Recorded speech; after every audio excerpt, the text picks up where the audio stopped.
We appreciate Chrissy too, doing our faithful translating every week. Doesn't she do an awesome job?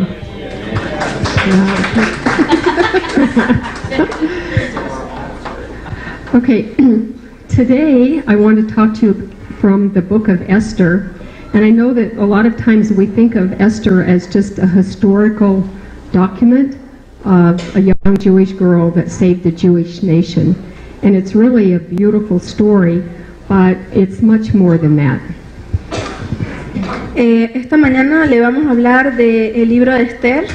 No es solamente un libro histórico, ni sobre una joven mujer judía, es mucho más que eso. It's a very powerful prophetic picture of the church in the end times.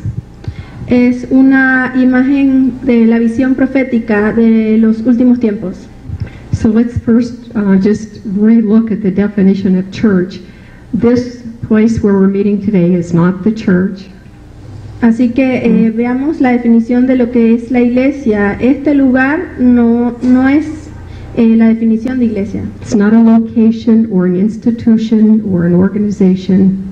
No es la ubicación, ni una institución, ni una organización. But it's actually a living, dynamic organism. Es un organismo vivo y en movimiento. You know, we're called the body of Christ, and our body is made up of all of these different cells that are interconnecting and interacting and communicating with each other, making a whole. La iglesia es el cuerpo de Cristo, son células que están en movimiento y que se interconectan y que funcionan juntas. So that's what we are, a living organism that's interacting and connecting with each other. That's the church. Eso es lo que somos, un organismo vivo en movimiento, eso es lo que es la iglesia. And God the Father is preparing a bride for His Son, and that preparation process is outlined in the book of Esther. Dios está preparando a su iglesia como su novia y esto es lo que vamos a hablar en el libro de Esther. It starts with the history of the church and it goes through its temptations, its trials, troubles, threatenings, and finally up to a place of true worship, and then the final climax of the triumph of the church in the very end times. De la historia de la iglesia, las tentaciones, las pruebas, los problemas, las amenazas y finalmente la verdadera alabanza y el triunfo de la iglesia. I believe that we're in the season in these last days of entering into that place of true worship, where we worship Him in spirit and in truth. Yo creo firmemente que estamos en un tiempo de alabanza y de oración, que le adoramos con todo nuestro corazón. And we're rapidly moving towards that final triumph where there's total victory in the church. Y vamos en camino al triunfo, al verdadero triunfo de la iglesia. That's where we're going to see our King. Allí es cuando veremos a nuestro Rey. But for today, what I want to talk about are some of the temptations that the church has faced in the years past and facing today. Hablaremos de las tentaciones por las que ha pasado la iglesia y las que estamos enfrentando ahora mismo. Every scheme, plan, device of the enemy is to derail the church in that final plan of God for His body of Christ. El enemigo lo que quiere es desviar del camino a la iglesia para que no llegue al camino del triunfo. And the more we can recognize his schemes and devices, the more we are aware and know how to stand against that so that we can enter into that triumphant phase. Cuando sabemos y reconocemos las situaciones, luego podemos tomar la decisión y volver al camino correcto. So I'm going to read Esther 1, 10 through 14. Vamos a leer Esther 1, del 10 al 14. On the seventh day, when the heart of the king was merry with wine, and this is King, I hope I say this right, Ahasuerus, he's the king of Persia at the time, he commanded Mehuman, Biztha, Harbona, Bigtha, Abigatha, Zethar, and Carcas, the 7 eunuchs who served in the presence of King Ahasuerus, to bring Queen Vashti before the king with her royal crown, displaying her beauty to the people and princes, for she was beautiful. But Queen Vashti refused to come at the king's command delivered by the eunuchs. Then the king became very angry, and his wrath burned within him. Then the king said to the wise men who understood the times, for it was the custom of the king to speak before all who knew law and justice and were close to him, Karshena, Shethar, Admatha, Tarshish, Meres, Marsena, and Mecumen, the 7 princes of Persia and Media who had access to the king's presence and who sat in the first place of the kingdom. El séptimo día, estando el corazón del rey alegre del vino, mandó a Meumán, Bizta, Arbona, Bigta, Abagta, Setar y Carcas, 7 eunucos que servían delante del rey Asuero, que trajesen a la reina Vashti a la presencia del rey con la corona regia para mostrar a los pueblos y a los príncipes su belleza, porque era hermosa. Mas la reina Vashti no quiso comparecer a la orden del rey enviada por medio de los eunucos, y el rey se enojó mucho y se encendió en ira.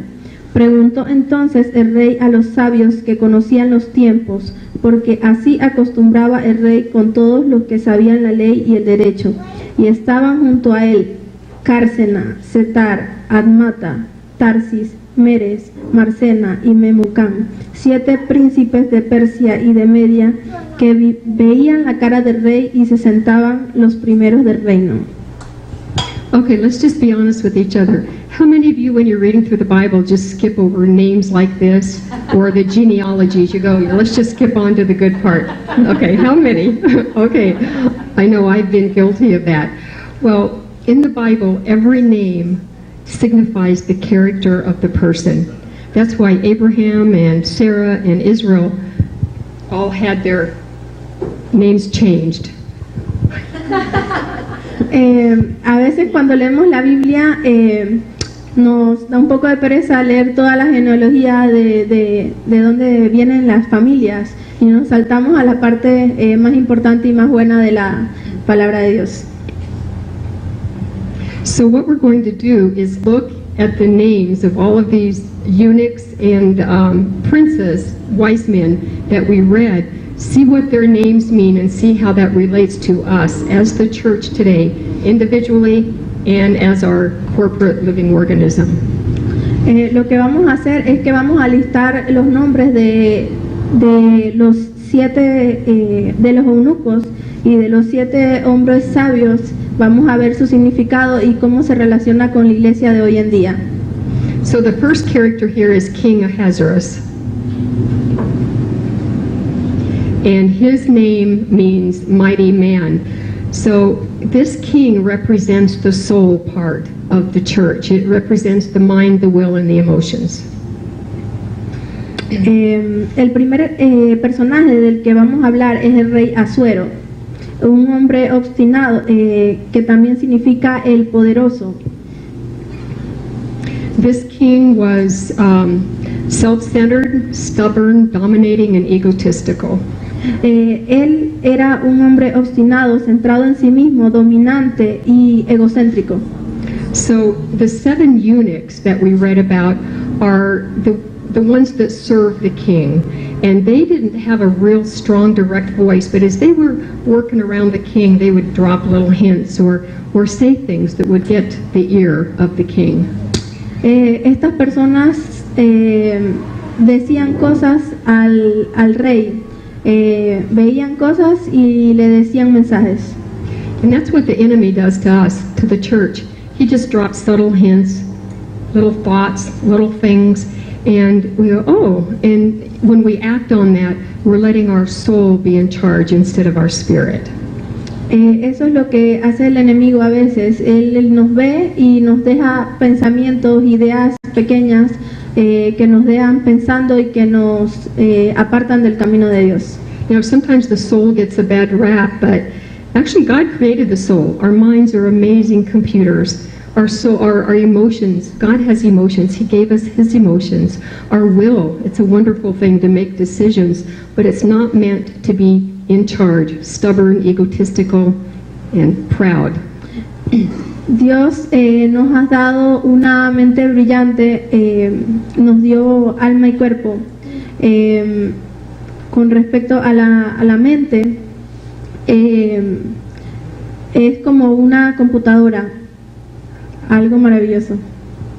Sometimes you just have to, this is a hard one, I know. Sometimes you just have to speak to your soul and say, you know what? Get in line, get under the Spirit, and make it obey. A veces tenemos que hablarle a nuestra propia alma para que obedezca. So we're going to look at the names of the eunuchs that we would normally skip over, and I can say that most of you are probably very happy that your parents didn't name you Memucan and Harbona and Carcass. Vamos a hablar de estas personas y su significado. Espero que a ninguno de ustedes le hayan nombrado de esta manera, como Cársena y Setar y Almata. So our first eunuch, or servant of the king, is named Mehuman, and his name in the Hebrew means faithful or loyal to family and friends. El nombre de los eunucos, el primero es fiel, leal a la familia y a los amigos. So give me some feedback. What's wrong with being loyal to family and friends? Isn't that a good thing? Quiero saber de parte de ustedes, ¿ser leal o fiel es algo malo? Anybody? Maggie, you're laughing. Is it a good thing to be loyal to family and friends? Yes, but you want to be loyal to the truth. Okay. So if there's a conflict, if there's maybe God is calling you to do something, but you just feel like you can't because what would your family think? You should be loyal. And I know this Latin culture is really loyal to family and friends. Esto a veces nos afecta cuando somos tan leales a nuestra familia y amigos que Dios nos da un plan o nos da algo a lo que debemos hacer, pero no lo hacemos porque estamos muy unidos a nuestra familia o pensamos mucho en lo que ellos piensan. Who can think of a scripture that might talk about family versus God's call in your life? ¿Alguno de ustedes sabe algún versículo en el que se menciona la familia y el llamado de Dios? Chapter 14. What was that?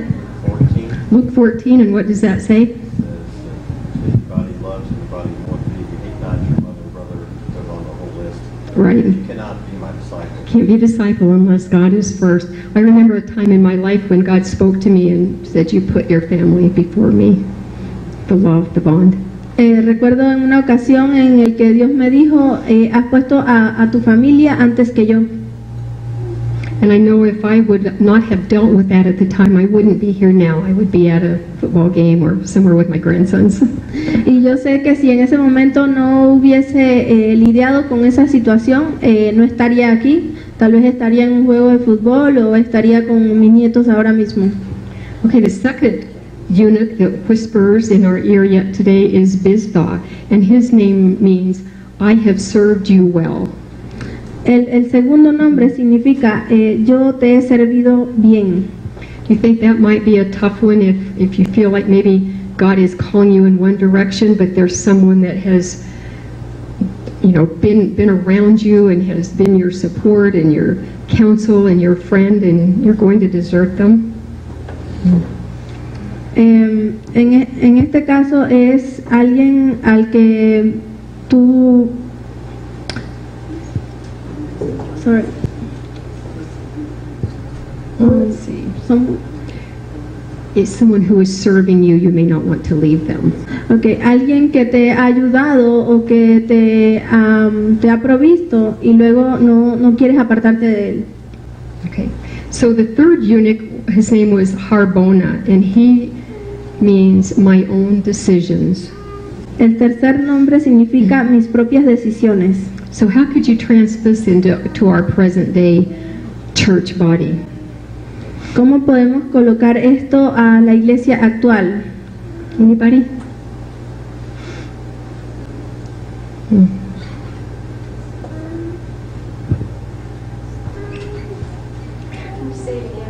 Harbona means my own decisions. How could that be a conflict? ¿Cómo pueden ser mis propias decisiones un conflicto? Well, this is just an example. We've been attending study on Hebrews. I've known the Lord 40 years or so, but I have never been so clear as I am now that Jesus only did what the Father told him to do, nothing on his own. I never had seen the Gospels that way, so you know it's been very sobering as far as just learning this clearly and respecting the importance of obedience more in my life. So that's not quite the answer, but that's what's It is. current in my life. No, that was a great answer. Tal vez la respuesta de la hermana fue que para ella y para su vida el aprender que Jesús vino a la tierra y hizo solamente lo que el Padre le pidió, las ordenanzas del Padre. No tomó sus propias decisiones, sino que hizo lo que el Padre le había mandado. Andrew? Kind of tag on what she just said is that it's rebellion against authority, that you're going to do what you want to do. So without being submitted to authority, you have no authority. If this relates to the church, then if the church is this way, then the church has no authority because it's not submitted to the authority from above. Just one more way the enemy has to try to derail that goal and purpose of the church. I think of a 2-year-old. I had one 2-year-old especially. Her favorite thing to say was, "I can do it myself." And I think a lot of us never grow out of that. You know, we're adults and still say, "I can do it myself. I can make my own decisions." El hermano dijo que si la iglesia no obedece al poder de Dios, luego la iglesia no tiene poder. Millie lo que dijo fue que cuando los niños crecen, dicen yo lo puedo hacer solo, y cuando somos adultos también decimos lo mismo, que podemos hacerlo por nosotros mismos. The next eunuch is named Bigtha. I'm glad I don't have that name, Bigtha. And that name means winepress of afflictions. El cuarto nombre significa lagar de aflicciones. One example I have of that is a trauma bond. Like soldiers in a war, they go through things together, and because of the affliction they suffer together, there's a bond. El ejemplo que puedo pensar es cuando los soldados están en la guerra y tienen muchas aflicciones, pasan por mucho, ellos crean una unión. I had with my sister what was called a trauma bond, and because of some trauma we experienced together as a child, this winepress of affliction bonded us together. And I think we both had to, at a point in our life, break that because we were so independent and had to get the counsel of the other one first. En mi caso, ella dice que ella tenía una unión especial con su hermana debido a un trauma que habían experimentado en su niñez. Dependían mucho de una de la otra debido a ese trauma. So our next eunuch is called a Bagtha, and that means the father of the winepress. And that person, that voice, takes credit for what we are. El número 5 se llama Abagtha y su significado es el padre de las lagunas, y eso significa que toma crédito de lo que somos. So give me an example of this. Have you ever had anyone maybe in your life that feels like they take credit for who you are? ¿Algún ejemplo de alguna situación en que alguien toma crédito de lo que tú eres? And if so, what's wrong with that?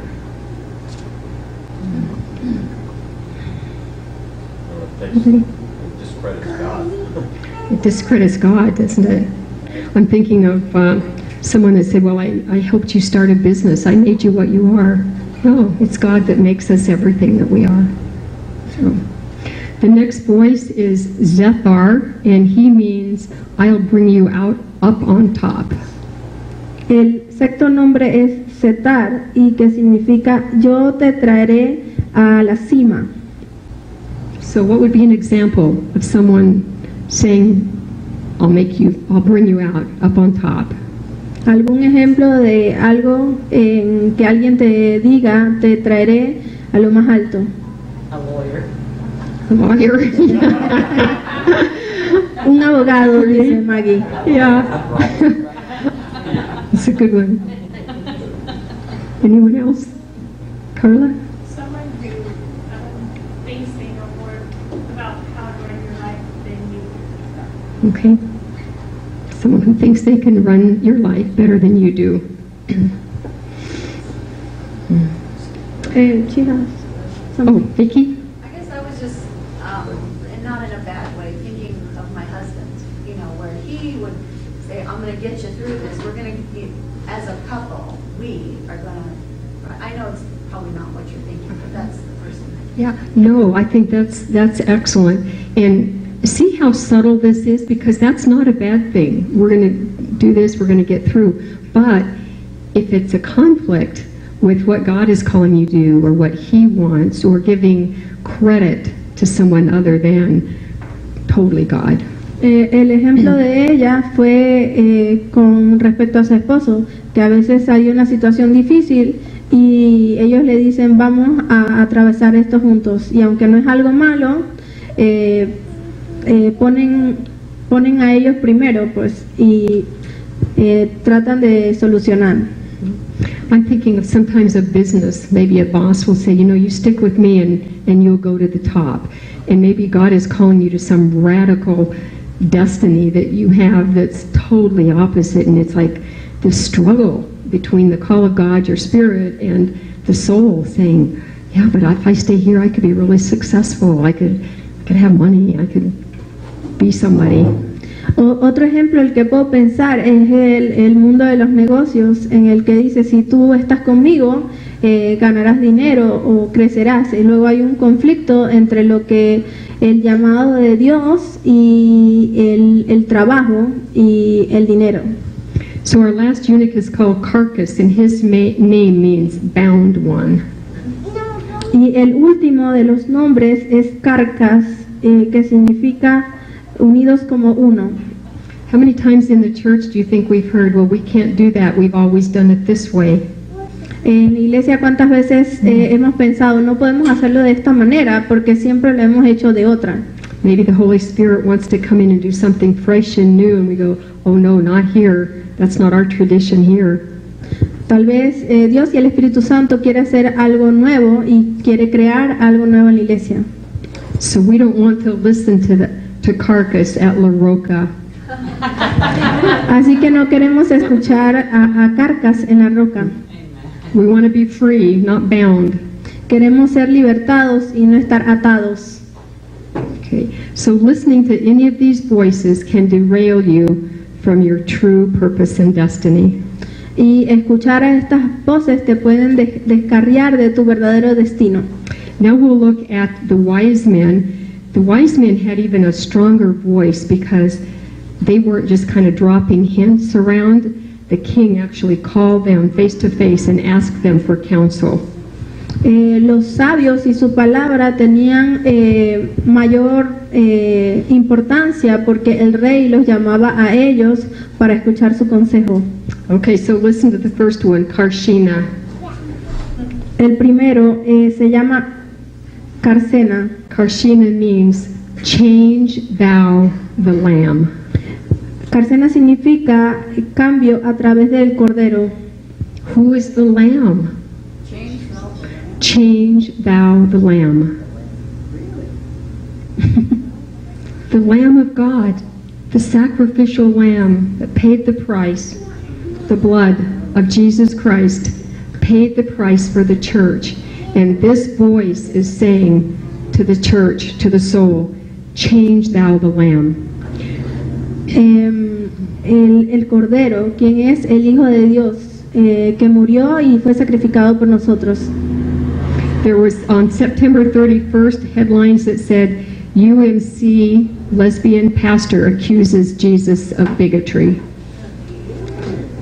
Un título de una noticia el día 31 de septiembre decía que un pastor había acusado a Jesús de fanatismo. On October 6th, prominent Presbyterian pastor Shannon Kirsner said, Christianity is not the only way to heaven. She's a pastor of a church of over 5,000. Otro prominente pastor presbiteriano llamado Shannon Kirsner en octubre 6 dijo que el cristianismo no es la única manera de llegar al cielo. So has Karshina had influence in the church? Así que Karsena tiene influencia en la iglesia. We don't need the blood of the lamb. There's many ways to heaven. Así que prácticamente dice que la sangre del cordero no vale, que hay otras maneras de llegar al cielo. That's why the church has lost its power. The blood of the lamb is no longer the central theme. Entonces es allí cuando la iglesia pierde su poder, porque cuando la sangre del cordero no es el tema central. At La Roca, the blood of the lamb will never change. It will be the central theme. En la iglesia La Roca, la sangre del cordero siempre será tema central. I have a quote he's called Rabbi Zacharias. It's one that Mitch likes to listen to, but it's kind of a fun little quote that makes a point at the end. He said that in today's world, oranges are seedless. Vamos a hacer una acotación acerca de lo que dijo un rabí, que las naranjas no tienen semillas, Dentistry is painless. que ir al dentista no hay ningún dolor, Carriages are horseless. que los carruajes no tienen caballos, Laws are enforceless. que las leyes no se pueden ejecutar, Coffee is caffeineless. que el café no tiene cafeína, A proper diet is fatless. que una dieta apropiada no tiene grasas, Tennis courts are sodless. que las salas de tenis no tienen grama, And churches are godless without the shed blood of the Lamb. y que las iglesias no tienen a Dios si no tienen la sangre del cordero. And praise God for the shed blood of the Lamb. Alabemos al Señor por la sangre del cordero. So our next wise man that comes and speaks to us today is called Shether.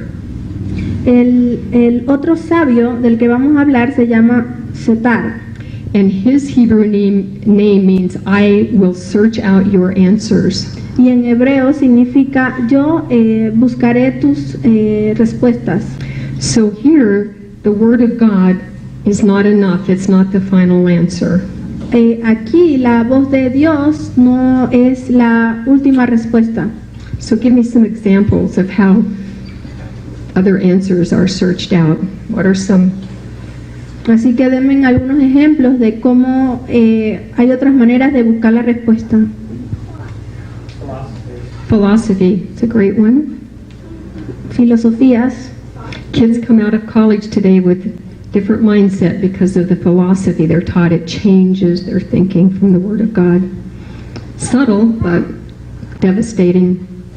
Muchos se gradúan de las universidades y salen con un pensamiento distinto debido a las filosofías aprendidas. What are some others? Just culture. The culture. La cultura. What about humanism? Modern psychology. What's that? New Age thoughts. El humanismo, la nueva psicología, Media, absolutely. los medios de comunicación, Eastern religion.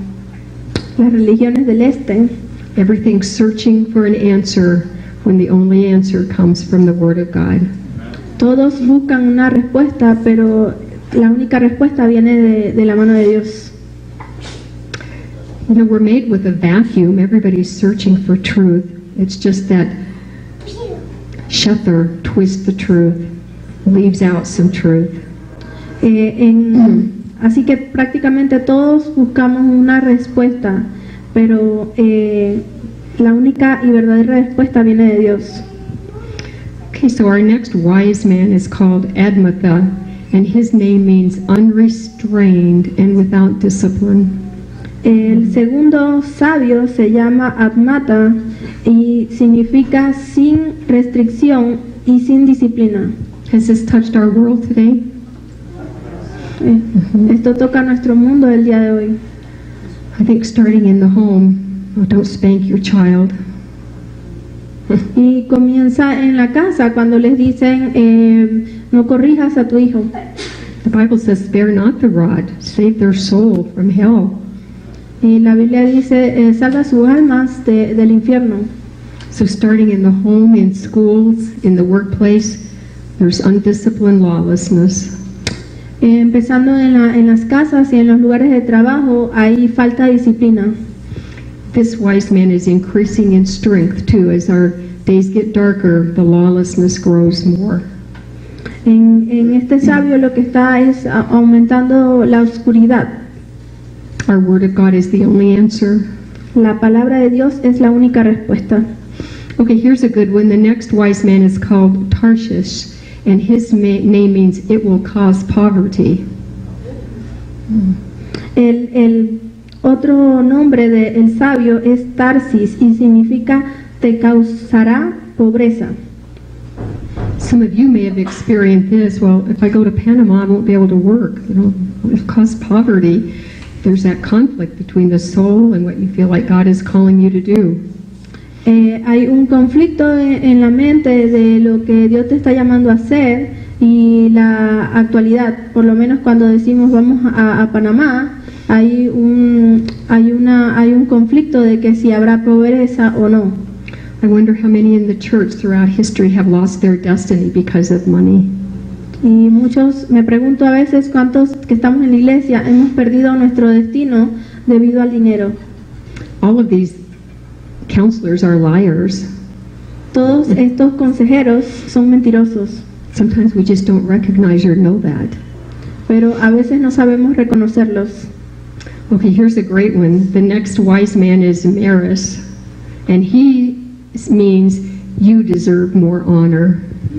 Y el otro sabio se llama Meres y significa tú mereces más honor.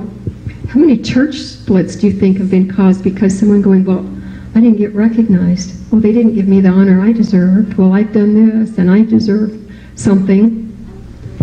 ¿Cuántas iglesias se han visto afectadas porque hay personas que se sienten afligidas porque no reciben el honor o no reciben el reconocimiento que piensan que merecen?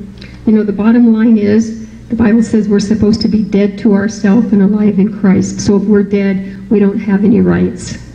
Así que debemos morir a sí mismos y vivir en Cristo.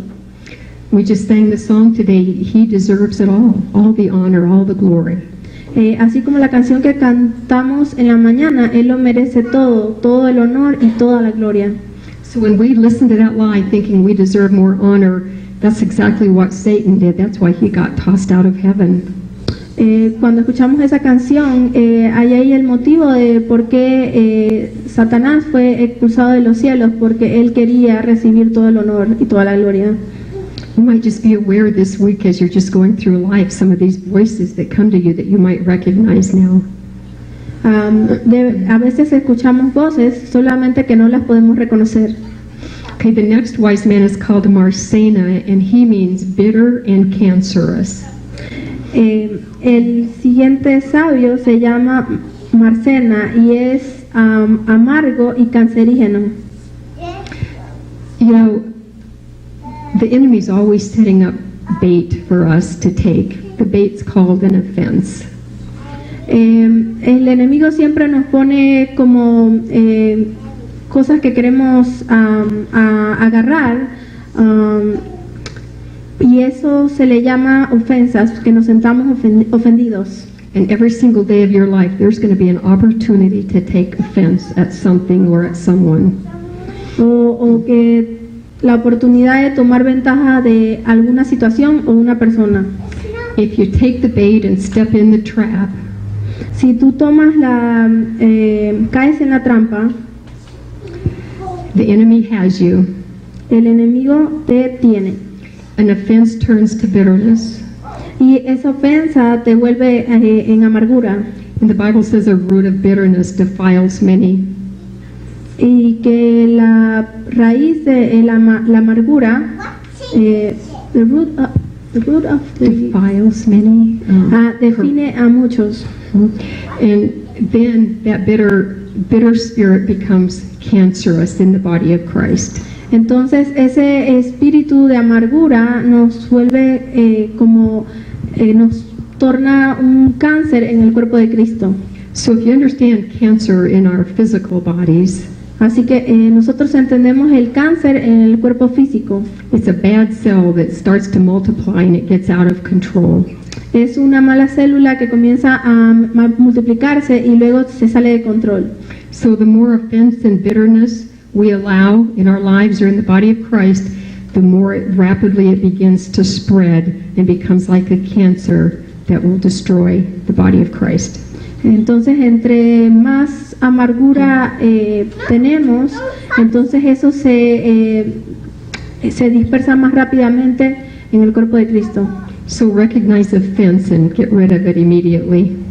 Así que aprende a reconocerlo para que puedas deshacerte de eso inmediatamente. That might mean you have to humble yourself a little bit, Y eso significa que tal vez tienes que humillarte un poquito, but it will be worth it. pero valdrá la pena. I would think of humility like putting something in that's going to destroy the cancer cell. Yo veo la humildad como esa cosa que va a destruir la célula cancerígena. Okay, our last wise man is named Memnon, and his name means their poverty, not my poverty, but their poverty. El otro nombre del sabio es Memucán y su significado es su pobreza. I have an example of this when I was managing some family practice clinics for a hospital. Tuve una experiencia cuando estaba administrando una clínica. And in one of the clinics, one doctor and one nurse performed an abortion. Y un doctor había hecho un aborto And my heart was broken. y mi corazón estaba roto. So I met with all of the administration at the hospital and 7 doctors from different clinics. Así que me reuní con los doctores, incluso de otras clínicas, And tried to talk to them about why we could not do this. y le tratamos de hablar sobre esto, por qué no podíamos hacerlo. But it was all of them against me. They said it was their, as doctors, God-given rights to make that decision to take a life. Y básicamente me decían que yo no tenía autoridad para decidir esto, que ellos como doctores tenían la autoridad de decir sí o no a un aborto. So I realized I couldn't wake up every morning, look in the mirror and say, I manage an abortion clinic. Así que me levanté una mañana y pensé, no puedo seguir administrando una clínica donde se hacen abortos. So that ended my nursing career.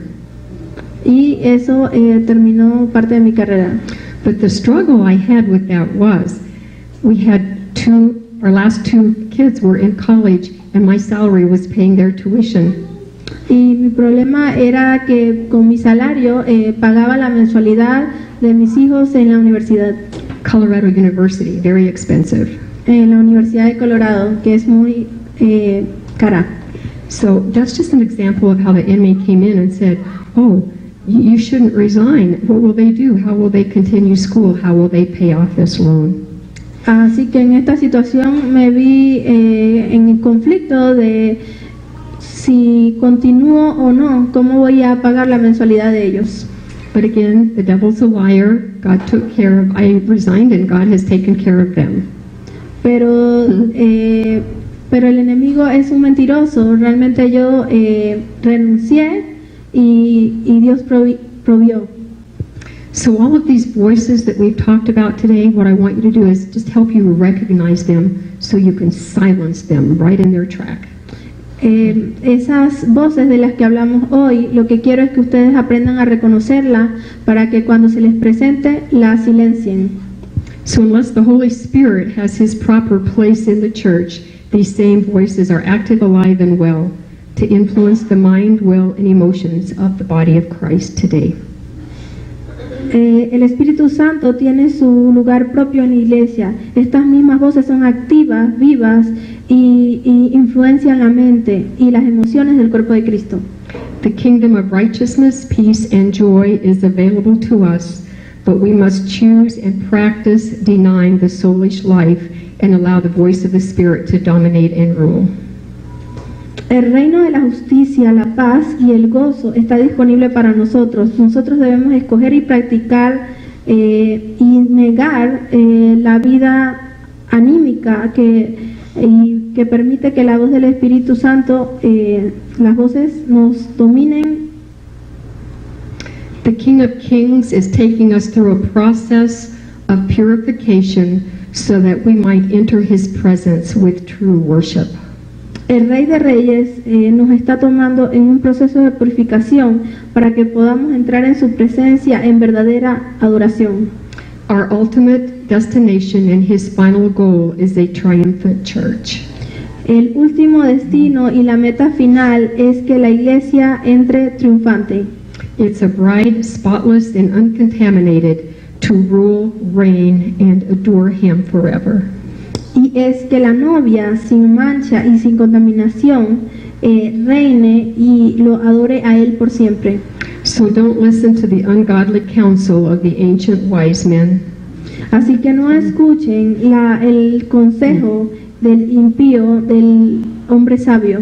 Seek his wisdom, Busca la sabiduría, enter his gates with thanksgiving and his courts with praise.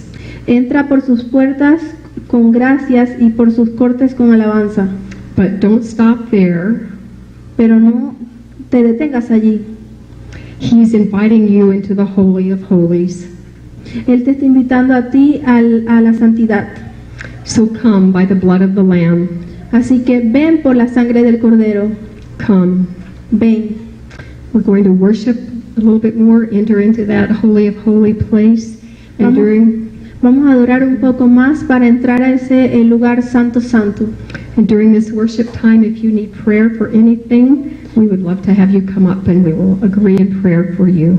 Y en este momento de adoración vamos a orar por ustedes si alguno tiene necesidades.